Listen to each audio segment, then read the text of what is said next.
ಮಣ್ಣು. ಈ ಜಗತ್ತಿನಲ್ಲಿ ಏನೇ ಕ್ರೈಮ್ ಆಗಲಿ ಅದರ ಹಿಂದಿರೋದು ಈ ಮೂರೇ ಕಾರಣ. ಅಪರಾಧ ಮಾಡುವಾಗ ಪಾಪಿಗಳ ಮನಸ್ಸಲ್ಲಿ ದುರಾಸೆ, ಮೋಹ, ಆಕ್ರೋಶ, ಕಾಮ ಹೀಗೆ ಏನಿರುತ್ತೋ ಏನೋ ಆಗಬಾರದು ಆಗಿ ಸಿಕ್ಕಿಬಿದ್ದ ಮೇಲೆ ಪ್ರತಿಯೊಬ್ಬ ಅಪರಾಧಿಗೂ ಅನಿಸೋದು ಮನಸ್ಸಿನಲ್ಲಿ ಕಾಡೋ ಮೊದಲ ಮತ್ತು ಕೊನೆಯ ಪ್ರಶ್ನೆ ಒಂದೇ, ಇದೆಲ್ಲ ಬೇಕಿತ್ತ? ಇದೇ ಹೊತ್ತಿನ ವಿಶೇಷ ರಕ್ತ ಸಂಕ್ರಾಂತಿ. ನಾನು ಕೀರ್ತಿಶ್ರೀ.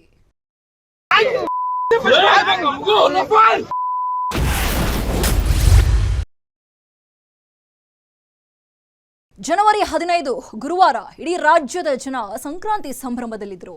ಇದರ ನಡುವೆ ಕೋಲಾರದಲ್ಲಿ ಒಂದು ಕೊಲೆ ನಡೆದು ಹೋಗಿತ್ತು. ಬೆಳ್ಳಂಬೆಳಗ್ಗೆ ಕೆಲಸಕ್ಕೆ ಹೊರಟಿದ್ದ ಮಹಿಳೆಗೆ ಚಾಕು ಇರಿದು ಬರ್ಬರವಾಗಿ ಕೊಲೆ ಮಾಡಲಾಗಿತ್ತು. ಮಹಿಳೆಗೆ ಚಾಕು ಇರಿದ ಆರೋಪಿ ಎಸ್ಕೇಪ್ ಆಗೋಕೆ ಟ್ರೈ ಮಾಡಿದ್ದ.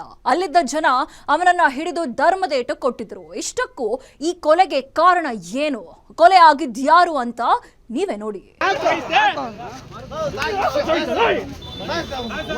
ಕೊಲೆ ಮಾಡಿ ಎಸ್ಕೇಪ್ ಆಗ್ತಿದ್ದವನನ್ನ ಹಿಡಿದು ಧರ್ಮದೇಟು ಕೊಡ್ತಿರೋ ಸಾರ್ವಜನಿಕರು, ಅನ್ಯಾಯವಾಗಿ ಹೆಣ್ಣು ಮಗುವನ್ನ ಬಲಿ ಪಡೆದೆಲ್ಲೋ ಅಂತ ಹಿಡಿ ಶಾಪ ಹಾಕ್ತಿರೋ ಜನರು, ಮಗಳ ಸತ್ತ ಸುದ್ದಿ ಕೇಳಿ ಮನೆಯೆದುರು ಗೊಳುವಂತ ಅಳುತ್ತಿರೋ ಯುವತಿಯ ಮನೆಯವರು.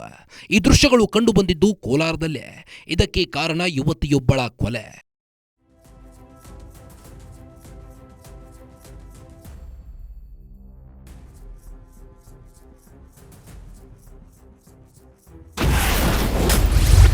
ಆಕೆ ನರ್ಸ್, ಆತ ಲೋನ್ ಕಲೆಕ್ಟರ್. ಬೆಳೆದಿತ್ತು ಸ್ನೇಹ. ಸ್ತ್ರೀ ಶಕ್ತಿ ಸಂಘದ ಸಾಲ ವಸೂಲಿ ವೇಳೆ ಆಗಿತ್ತು ಪರಿಚಯ. ಈ ಫೋಟೋದಲ್ಲಿರೋ ಯುವತಿಯ ಹೆಸರು ಸುಜಾತ ಅಂತ. ಕೋಲಾರ ಜಿಲ್ಲೆ ಬಂಗಾರಪೇಟೆ ತಾಲೂಕಿನ ದಾಸರ ಹೊಸಹಳ್ಳಿ ನಿವಾಸಿ. ವೃತ್ತಿಯಲ್ಲಿ ನರ್ಸ್ ಆಗಿದ್ದ ಈಕೆ ನರಸಾಪುರ ಕೈಗಾರಿಕಾ ಪ್ರದೇಶದ ಖಾಸಗಿ ಕಂಪನಿಯಲ್ಲಿ ಕೆಲಸ ಮಾಡ್ತಿದ್ರು. ಈಕೆಗೆ ಈ ಫೋಟೋದಲ್ಲಿದ್ದಾನಲ್ಲ ಚಿರಂಜೀವಿ ಅನ್ನೋನ ಪರಿಚಯವಾಗಿತ್ತು. ಇವನು ಖಾಸಗಿ ಕಂಪನಿಯಲ್ಲಿ ಲೋನ್ ಕಲೆಕ್ಟರ್ ಆಗಿದ್ದ. ಜೊತೆಗೆ ಸ್ತ್ರೀ ಶಕ್ತಿ ಸಂಘದ ಸಾಲ ವಸೂಲಿ ಹೊಣೆಗಾರಿಕೆ ಹೊತ್ತಿದ್ದ. ಮೂಲತಃ ಕೋಲಾರ ಜಿಲ್ಲೆ ಬಂಗಾರಪೇಟೆ ತಾಲೂಕಿನ ಯಳಬುರ್ಗಿ ಗ್ರಾಮದವನು. ಇವರ ಊರುಗಳು ಅಕ್ಕಪಕ್ಕದಲ್ಲಿ ಇರದೇ ಇದ್ರು, ತುಂಬಾ ದೂರವೇನೂ ಇರಲಿಲ್ಲ. ಹೀಗಾಗಿ ಆತ ಸ್ತ್ರೀ ಶಕ್ತಿ ಸಂಘದ ಸಾಲ ವಸೂಲಿಗೆ ದಾಸರ ಹೊಸಹಳ್ಳಿಗೆ ಹೋಗ್ತಿದ್ದ. ಈ ಹುಡುಗ ಒಂದು ಸಂಗಮ್ನಲ್ಲಿ ದುಡ್ಡು ಕಲೆಕ್ಟ್ ಮಾಡೋನು. ಯಾರು ಇವಾಗ ಈ ಥರ ಮಾಡಿರೋನು ನಮ್ಮನೆ ಹತ್ರ ಎಲ್ಲ ಬಂದು ಇವನೊಬ್ಬನೇ ಎಲ್ಲ ಒಂದು 5-6 ಜನ ಬಂದು ಲೇಡೀಸ್ ಸಂಗಮ್ ಇರುತ್ತಲ್ಲ ಸರ್, ಅದರಲ್ಲಿ ಕಲೆಕ್ಟ್ ಮಾಡೋರು. ಯಾರು ಏನೂ ನಾನು ಕೇರ್ ತಗೊಳ್ಳಲ್ಲ. ಇದೆಲ್ಲ ಲೇಡೀಸ್ ವಿಚಾರ. ನಾನು ನೋಡ್ಕೊಂಡು ಹೋಗ್ತಾ ನನ್ನ ಕೆಲಸ ಏನೋ ಬರ್ತಾಯಿದೆ. ಇವನು ಜಾಸ್ತಿ ಮನೆ ಹತ್ರ ಇರ್ತಾಯಿದ್ದ. ನಾನು ಮನೆಯಲ್ಲಿರೋರನ್ನ ಮಿಸ್ಸಸ್ನ ನಮ್ಮ ಹುಡುಗಿಯೆಲ್ಲ ಬೈದೆ, ಸಂಗಮ್ದ್ರೆ ಬಂದರೆ ಅವ್ರು ಕಲೆಕ್ಟ್ ಮಾಡ್ಕೊಂಡು ಹೋಗಬೇಕು, ಇಲ್ಲೇ ಏನು ಕೂತಿರ್ತಾರನೆ. ಒಬ್ರು ಕೊಟ್ಟಿಲ್ಲ ಅಂದರೂ ಕೂಡ ಅವ್ರು ಕಲೆಕ್ಟ್ ಮಾಡ್ಕೊಂಡು ಹೋದ್ರೇ ಅವ್ರಿಗೆ ಸಂಬಳ ಕೊಡೋದಂತಲ್ಲಿ, ಅದಕ್ಕೆ ಇವ್ರು ಇಲ್ಲಿರ್ತಾರನೆ. ನಾನು ಹೀಗೆ ತಗೊಂಡು ಕ್ಯೂನಲ್ಲಿ ಹೋಗ್ಬಿಟ್ಟೆ, ಬೈದ್ಬಿಟ್ಟೆ. ಮನೇಲಿ ಮಾಮೂಲಿ ಇರ್ತಾರೆ ಸರ್ ಗಂಡಸರು, ಮನೆಯಲ್ಲಿ ಎನ್ನತ್ತು ಅಕ್ಕಪಕ್ಕ ಇರೋರು ಬಂದು ಕೂತ್ಕೊಂಡ್ರೆ ಅನ್ನೋದು ನಾನು ಹೇಳಿ ಬೈದ್ಬಿಟ್ಟು ಹೋಗ್ಬಿಟ್ಟೆ.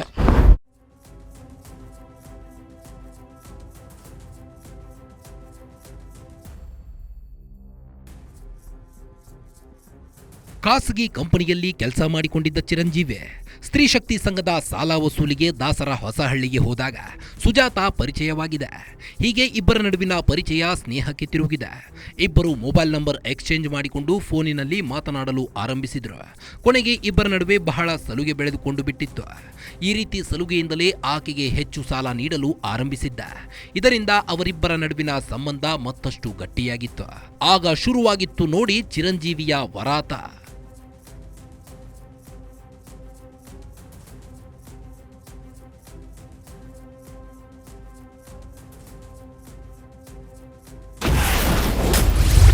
ಆಂಟಿ ಪ್ರೀತ್ಸೆ ಅಂತ ಸುಜಾತ ಹಿಂದೆ ಬಿದ್ದ ಚಿರಂಜೀವಿ.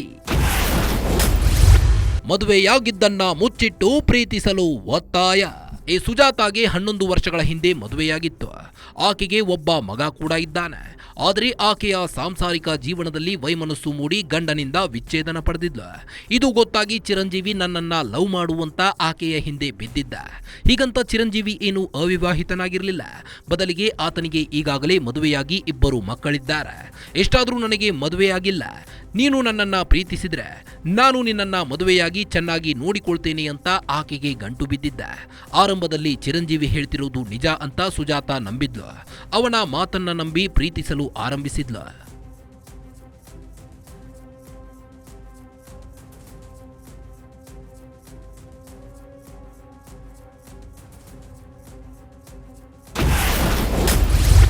ಮದುವೆ ವಿಚಾರ ಗೊತ್ತಾಗುತ್ತಿದ್ದಂತೆ ಸಿಟ್ಟಾದ ಸುಜಾತ.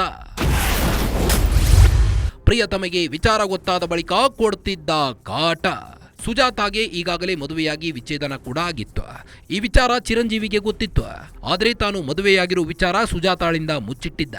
ಚಿರಂಜೀವಿಗೆ ಈಗಾಗಲೇ ಮದುವೆಯಾಗಿದೆ. ಮದುವೆಯಾಗಿ 2 ಮಕ್ಕಳು ಕೂಡ ಇವೆ ಅನ್ನೋದನ್ನ ಸುಜಾತಾಗೆ ಗೊತ್ತಾಗಿ ಹೋಗಿತ್ತು. ಸತ್ಯ ಅನ್ನೋದು ಸೆರಗಲ್ಲಿ ಕಟ್ಟಿಕೊಂಡಿರೋ ಕೆಂಡದಂತೆ. ಅದನ್ನ ಹೆಚ್ಚು ಮುಚ್ಚಿಟ್ಟಷ್ಟು ಹೆಚ್ಚು ಹೆಚ್ಚು ಸುಡುತ್ತಲೇ ಹೋಗುತ್ತೆ. ಇದೇ ರೀತಿ ಕಳೆದ ವರ್ಷದ ನವೆಂಬರ್ನಲ್ಲಿ ಚಿರಂಜೀವಿ ಮದುವೆ ಕುರಿತು ಸುಜಾತಾಗೆ ಗೊತ್ತಾಗಿತ್ತು. ಈ ವಿಚಾರ ಗೊತ್ತಾಗುತ್ತಿದ್ದಂತೆ ಸುಜಾತ ಸಿಟ್ಟಾಗಿದ್ಲು. ಅಲ್ಲದೆ ಚಿರಂಜೀವಿಯನ್ನ ದೂರ ಇಟ್ಟಿದ್ಲು. ಇದರಿಂದ ಚಿರಂಜೀವಿ ಕೋಪಗೊಂಡಿದ್ದ. ಜೊತೆಗೆ ಆಕೆಗೆ ಕಾಟ ಕೊಡೋಕೆ ಶುರು ಮಾಡಿದ್ದ. ಸರ್ ಏನೋ ಅವನು ಮಿಂಗಲಾಗಿ ಮಾತಾಡ್ತಾ ಇದ್ನಂತೆ, ನಮ್ಮ ಹುಡುಗಿ ಹತ್ರ ಮಾತಾಡ್ತಾ ಇದ್ನಂತೆ. ಅವಳು ಮಾತಾಡಬೇಡ, ನಿನ್ನ ಮದುವೆ ಆಗಿದೆ, ಮಕ್ಕಳಿದ್ದಾನೆ ಹೇಳಿದ್ದಕ್ಕೆ ಅವಳನ್ನ ರೋಡ್ನಲ್ಲೆಲ್ಲ ಅಡ್ಡ ಬಂದು ಕೆಲಸ ಹೋಗೋ ಕಡೆಲ್ಲ ಅಲ್ಲಿ ಅಡ್ಡ ಬಂದು ಅವ್ನು ಹೊಡೆದಿರೋದಲ್ಲ. ಅವಾಗ ನಮ್ಮ ಹುಡುಗಿನ ಭಯ ಬಿದ್ದು ನಮ್ಗೆ ಹೇಳಲಿಲ್ಲ. ಹೆಚ್ಚಿಗೆ ಆಗಿರೋದು ಬಂದು 20 ಡೇಸ್ ಒಳಗೆ.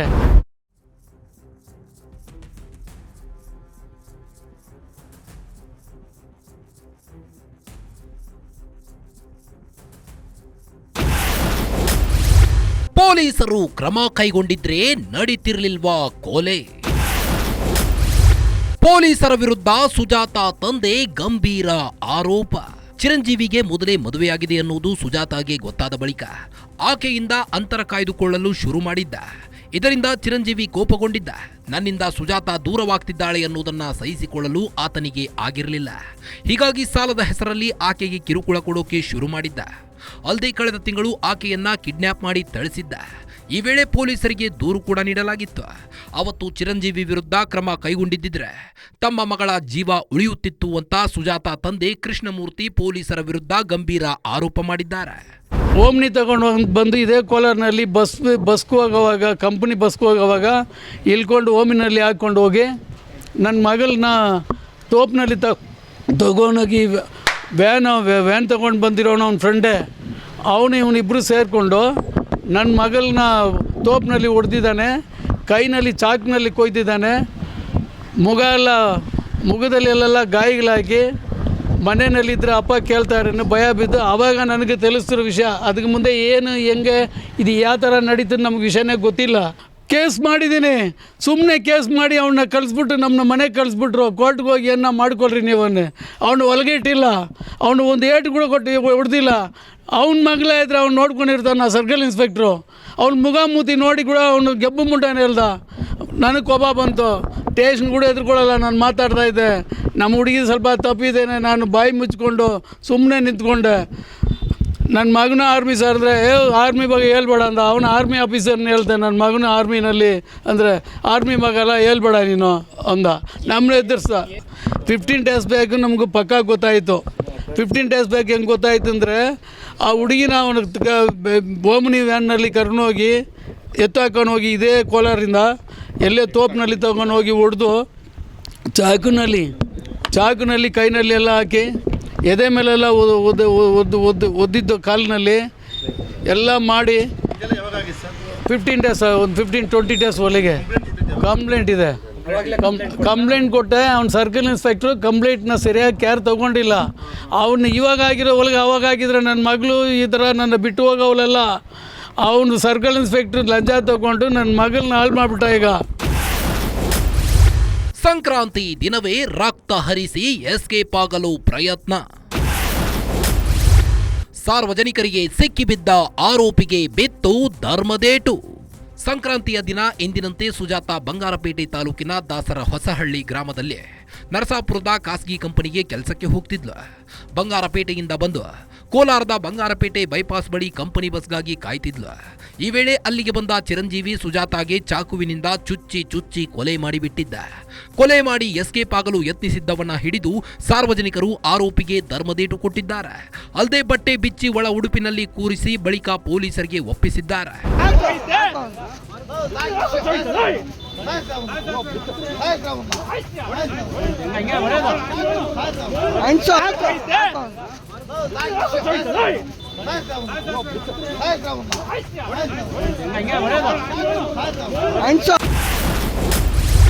ಕೊಲೆ ಆರೋಪಿ ಚಿರಂಜೀವಿ ವಿರುದ್ಧ ಎಫ್ಐಆರ್ ದಾಖಲು. ಚಿರಂಜೀವಿಯನ್ನ ಪೊಲೀಸ್ ಕಸ್ಟಡಿಗೆ ಪಡೆದ ಕಾಕಿ. ಕೋಲಾರದ ಹೊರವಲಯದಲ್ಲಿರೋ ಬಂಗಾರಪೇಟೆ ಬೈಪಾಸ್ ಬಳಿ ಸುಜಾತಾಗೆ ಚಾಕು ಇರಿದು ಎಸ್ಕೇಪ್ ಆಗಲು ಯತ್ನಿಸಿದ್ದ. ಆದರೆ ಅಲ್ಲಿದ್ದ ಸಾರ್ವಜನಿಕರು ತಕ್ಷಣವೇ ಅವನನ್ನ ಹಿಡಿದು ಗೂಸಾ ಕೊಟ್ಟಿದ್ರು. ಬಳಿಕ ಪೊಲೀಸರಿಗೆ ಆರೋಪಿಯನ್ನ ಒಪ್ಪಿಸಿದ್ರು. ಈ ಕುರಿತು ಮಾಹಿತಿ ನೀಡಿರೋ ಕೋಲಾರ ಎಸ್ಪಿ ಕನ್ನಿಕಾ ಸುಕ್ರಿವಾಲ್, ಕೋಲಾರದಲ್ಲಿ ಒಂದು ಕೊಲೆ ನಡೆದಿರುವುದು ನಿಜ. ಈಗಾಗಲೇ ಜನ ಆರೋಪಿಯನ್ನ ಹಿಡಿದು ಪೊಲೀಸರಿಗೆ ಒಪ್ಪಿಸಿದ್ದಾರೆ. ಆತನ ವಿರುದ್ಧ ಈಗಾಗಲೇ ಎಫ್ಐಆರ್ ಕೂಡ ದಾಖಲಾಗಿದೆ. ಅಲ್ಲದೆ ಪೊಲೀಸರು ಕಸ್ಟಡಿಗೆ ಪಡೆದು ಆರೋಪಿಯ ವಿಚಾರಣೆ ನಡೆಸುತ್ತಿದ್ದಾರೆ. ಇವತ್ತು ಕೋಲಾರ ಟೌನ್ ಪೊಲೀಸ್ ಸ್ಟೇಷನ್ ವ್ಯಾಪ್ತಿಯಿಂದ ಒಂದು ಕೊಲೆ ಪ್ರಕ್ರಿಯೆ ರಿಪೋರ್ಟ್ ಆಗಿದೆ. ಡಿಸೀಸ್ಡ್ ಹೆಸರು ಸುಜಾತ 28 ಇಯರ್ಸ್ ಮತ್ತು ಆರೋಪಿ ಹೆಸರು ಚಿರಂಜೀವಿ 27 ಇಯರ್ಸ್. ಇಬ್ಬರಿಗೆ ಮೊದಲಿಂದ ಪರಿಚಯ ಇದೆ. ಈ ಸುಜಾತ ಒಂದು ಖಾಸಗಿ ಕಂಪನಿಯಲ್ಲಿ ನರ್ಸ್ ಆಗಿ ಕೆಲಸ ಮಾಡ್ತಾಯಿದ್ರು. ಚಿರಂಜೀವಿ ಒಂದು ಖಾಸಗಿ ಕಂಪನಿಯಲ್ಲಿ ಫೈನಾನ್ಸರ್ ಆಗಿ ಕೆಲಸ ಮಾಡ್ತಾಯಿದ್ರು.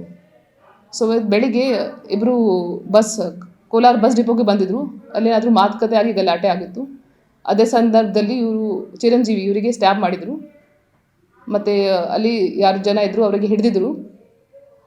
ಇದರ ಬಗ್ಗೆ ಆಲ್ರೆಡಿ ಎಫ್ಐಆರ್ ರಿಜಿಸ್ಟರ್ ಆಗ್ತಾ ಇದೆ. ನಾವು ಆರೋಪಿ ನಮ್ಮ ಪೊಲೀಸ್ ಕಸ್ಟಡಿಯಲ್ಲಿದ್ದಾರೆ.